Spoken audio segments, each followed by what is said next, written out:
Hi to everyone, and thank you very much for coming to the webinar on the Research to Action Project Fellowship and Seed Grants. So today with you, we have myself, Lorenzo Guarcello. I'm the project manager of the R2A project and based at ILO in Geneva. And today, talking from Geneva. And Kelly, let's introduce yourself. Thanks, Lorenzo. I'm Kelly Gleason. I'm a data scientist working on the Research to Action team with Lorenzo and Lorraine, though I'm working from New York.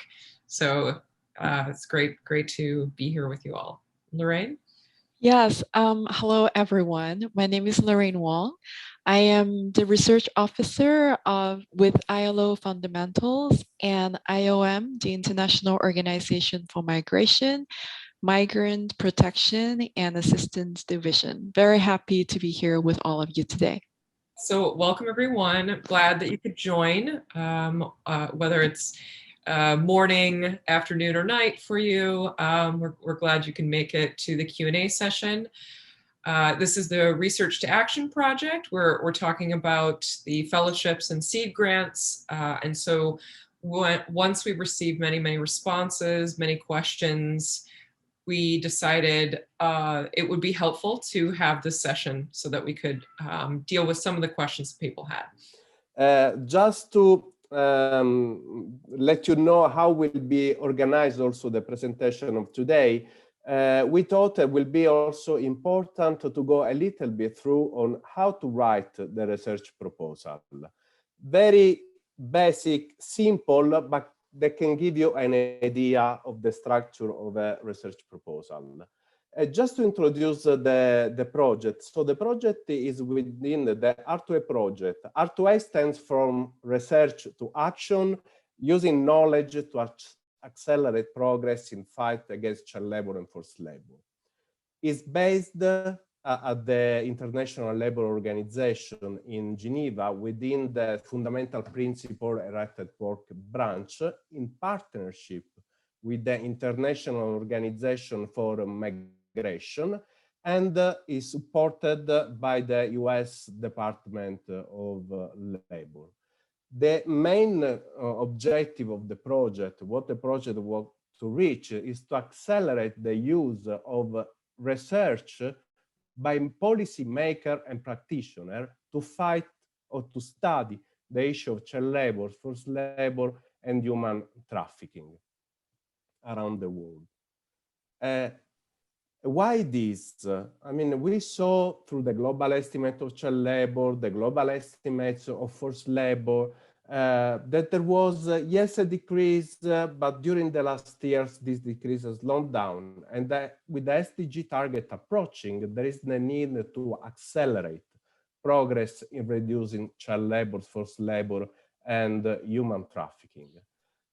Through this project and the four intended outcomes, we would like to contribute to this by increasing access to evidence, facilitate the understanding of the available research and which are the knowledge gaps, so where we still need the research to help a policymaker to make informed response.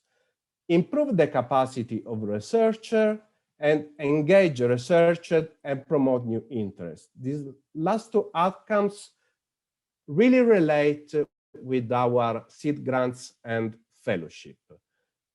With this, we would like to help researchers to have the possibility to carry out research if resources are not enough, even if we understand that the support is not a big support, and to promote also interest in studying the issue, and especially in promoting research that can really inform the policy making. Lorraine, let's introduce us to the fellowship and seed grants and its organization. Yeah, so with this, let me tell you a little bit more about the RTA fellowships and seed grants. We will award 3 research fellowships of 18,000 USD each for 12 months. And we will also be awarding 10 seed grants projects of up to 10,000 USD each for 9 months. We are targeting someone with more research experience in the research fellowship than in the seed grant. So you can see that in the research fellowship, it is open to PhD degree holders, PhD students, master degrees holders with 5 years of relevant research and teaching experience. And the entire duration is 12 months. So we want to give them a bit more money and also more time to carry out the research.